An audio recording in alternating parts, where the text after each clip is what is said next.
Bismillahirrahmanirrahim. Assalamualaikum warahmatullahi wabarakatuh. Perkenalkan, nama saya Mutmainah dari program studi Hukum Tata Negara Fakultas Syariah dan Hukum Islam semester 3. Nah, di sini dengan NIM 742352024-107. Nah, di sini saya membuat video reaction untuk memenuhi salah satu tugas UAS dari mata kuliah Sosiologi dan Antropologi Hukum dengan dosen pengampu yakni Bapak Arianto Adriansyah SIP MSI. Nah, saya mengangkat salah satu judul materi mengenai resolusi konflik agraria, pertentangan masyarakat lokal dengan perusahaan sawit di Kalimantan Selatan. Sekaitan dengan materi tersebut, saya mengambil sampel kasus yang terjadi di Bengkulu Selatan, tepatnya di daerah Pinoraya. Saya merasa bahwasanya kasus yang saya ambil ini sangat relevan dan sangat memiliki korelasi dengan materi yang saya angkat, yakni mengenai kasus konflik agraria, yaitu ada 5 petani yang ditembak oleh perusahaan sawit. Nah, ini merupakan salah satu contoh kasus konflik agraria sehingga saya mengangkat sehingga saya merasa bahwasanya memang ini sangat sesuai dengan materi yang saya angkat. Jadi, sebelum saya menjelaskan secara detail, mari kita melihat cuplikan video dari konflik agraria yang terjadi di Bengkulu Selatan. Kronologi lengkap tragedi di Bengkulu Selatan. 5 petani diduga ditembak aparat keamanan perusahaan sawit dalam bentrokan lahan yang memanas. Senin, 24 November 2025. Kesaksian warga menggambarkan suasana panik dan mencekam. Sementara aparat berwenang masih menelusuri detail peristiwa yang menambah daftar panjang konflik agraria di Provinsi Bengkulu.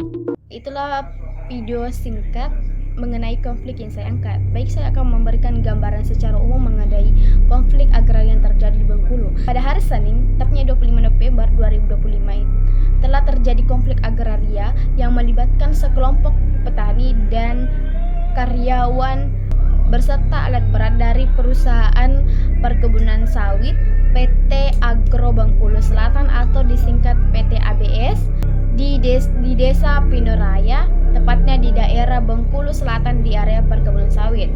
Nah, warga memprotes aktivitas perusahaan, diantara itu pembukaan jalan dan pengerjaan lahan yang dianggap hal tersebut atau aktivitas tersebut memberikan dampak, yakni merusak tanaman dan lahan petani, sehingga warga memprotes hal tersebut.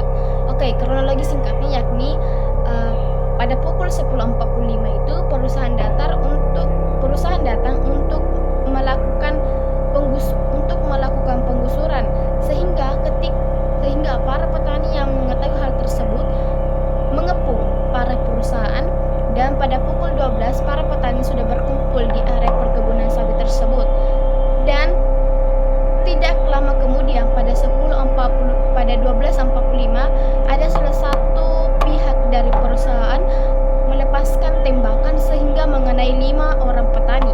Salah satu di antara 5 petani tersebut yang telah mendapatkan luka tembakan yang telah diberikan oleh pihak perusahaan itu, ada salah satu warga yang mengalami luka serius karena mengalami luka tembak di bagian dada, sehingga ia harus mendapatkan perawatan insentif dan keadaannya dianggap kritis. Sedangkan keempat petani ada yang mengalami luka tembakan di bagian paha, di bagian betis, rusuk, dan lain-lainnya.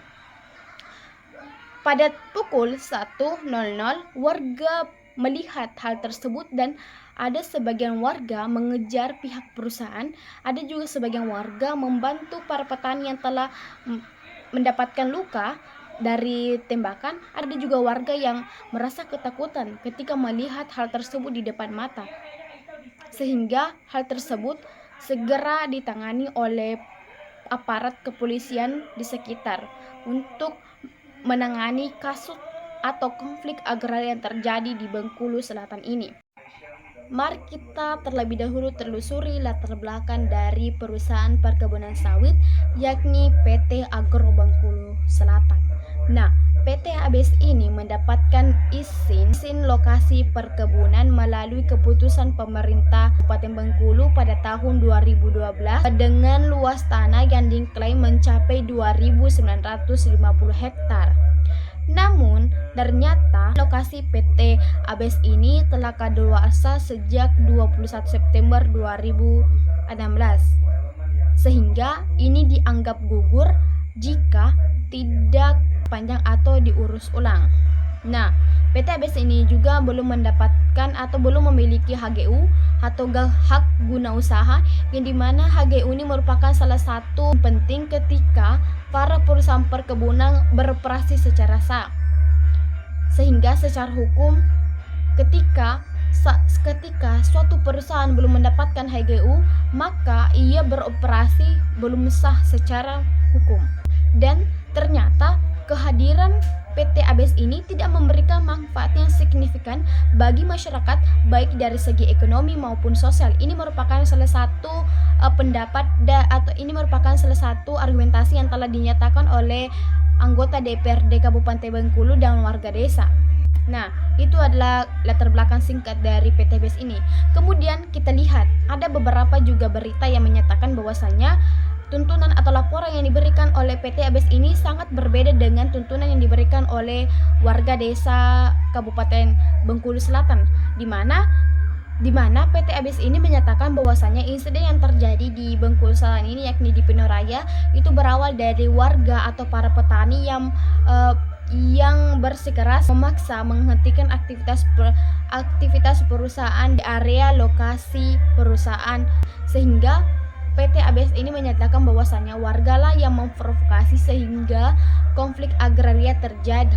Dan perusahaan juga mengklaim bahwasannya bukan pihak mereka atau bukan karyawan atau keamanan dari PT ABS itu sendiri yang melakukan tembakan kepada para petani, karena mereka mengatakan bahwasannya karyawan atau keamanan dari PT ABS ini tidak dibekali oleh senjata api, sehingga mereka menolak tudingan dari warga yang menyatakan bahwasanya salah satu karyawan dari PT ABS ini telah melakukan penembakan terhadap para petani. Dan PT ABS ini juga beranggapan bahwasanya siapa yang melakukan aksi tembakan tersebut, apakah warga itu sendiri atau karyawan atau keamanan dari PT ABS itu sendiri. Mereka heran karena memang sedari awal mereka mengatakan bahwasanya pihak dari perusahaan tidak memberikan senjata api kepada para karyawan ataupun keamanan dari PT ABS itu sendiri. Dan PT ABS juga mengatakan bahwasanya area konflik yang terjadi itu merupakan area perusahaan, sehingga mereka mendapatkan legitimasi dan mereka memiliki HGU, hak guna usaha. Namun tudingan mereka mendapatkan HGU itu tidak benar, karena memang sedari awal kita ketahui latar belakang dari PT ABS ini belum memiliki hak guna usaha, sehingga mereka beroperasi secara tidak sah. Nah, sekaitan dengan konflik yang saya angkat tersebut, saya melihat bahwasanya memang betapa kritisnya konflik agraria yang terjadi dan telah terjadi ketimpangan antara masyarakat kecil seperti petani dengan korporasi besar seperti perusahaan sawit. Petani dalam hal ini, meskipun ia telah mendapatkan hak atas tanah dan hidup dari hasil lahan mereka, namun secara praktik mereka masih rentang dan masih mengalami ketimpangan, sehingga mereka berada dalam posisi sangat rentan, bahkan diancam dengan kekerasan. Sehingga perlu adanya legitimasi yang kuat dalam menangani hal seperti ini. Kemudian saya melihat bahwasanya dalam praktik hak asasi manusia dan keadilan sosial, tindakan penembakan oleh keamanan dari perusahaan ABS ini terhadap para kelompok petani yang memperjuangkan hak atas tanah mereka, ini merupakan salah satu pelanggaran yang sangat serius terhadap hak asasi manusia dan hak atas kehidupan,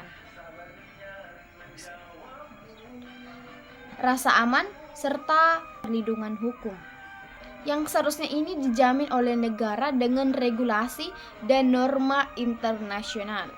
Nah, sebagai mahasiswa hukum tata negara, tepatnya pada mata kuliah yang saya pelajari, yakni sosiologi dan antropologi hukum, kasus ini sangat relevan dengan pembelajaran yang saya dapati dengan kasus yang saya angkat, di mana dalam kasus ini kita mampu mengetahui dinamika konflik lahan, korporasi versus petani, legitimasi versus keadilan sosial, serta peran negara dan regulasi yang harus ditetapkan dalam menyelesaikan konflik agraria yang terjadi di Indonesia. Karena yang saya ketahui bahwasanya sudah ada beberapa banyak daerah yang telah terjadi konflik agraria, tepatnya salah satunya ini di Bengkulu Selatan. Nah, itu saya melihat bahwasanya kasus yang terjadi di Bengkulu Selatan ini merupakan alarm moral dan akademisi. Mengapa saya mengatakan moral? Karena ini menyangkut terhadap nyawa dan hak warga terancam.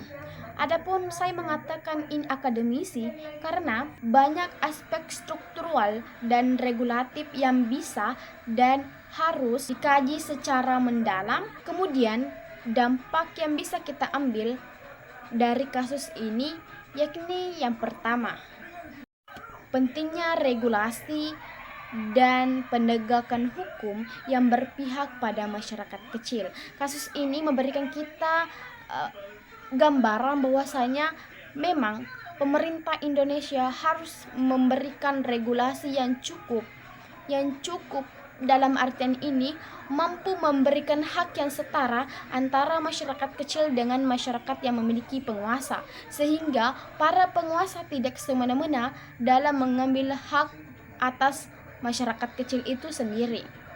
Transparansi dan akuntabilitas dalam pemberian izin lahan atau hak guna usaha. Nah, pemerintah harus bagaimana cara mereka mampu memberikan informasi kepada masyarakat dalam memberikan hak guna usaha kepada para perusahaan yang akan melakukan pengoperasian secara sah, sehingga ketika ada perusahaan yang kita tahu bahwasanya ini belum memiliki hak guna usaha, sehingga kita tidak mampu memberikan tanggapan bahwasanya memang perusahaan ini tidak beroperasi secara sah. Dan yang ketiga itu pentingnya pendidikan mengenai hukum agraria, asasi manusia, dan etika lingkungan dalam studi akademisi, sehingga para penguasa atau warga itu tidak buta akan konflik agraria, tidak buta akan etika lingkungan, dan mereka mulai mengedepankan yang namanya hak asasi manusia, sehingga studi akademisi mengenai pendidikan dalam konsep ini, agraria, hukum agraria, hak asasi manusia, dan etika lingkungan ini sangat diperlukan dalam memberikan atau menanamkan etika moral kepada para masyarakat dan para penguasa atau perusahaan, entah itu dari PT ABS itu sendiri ataupun yang lainnya. Sehingga dalam kasus ini memberikan kita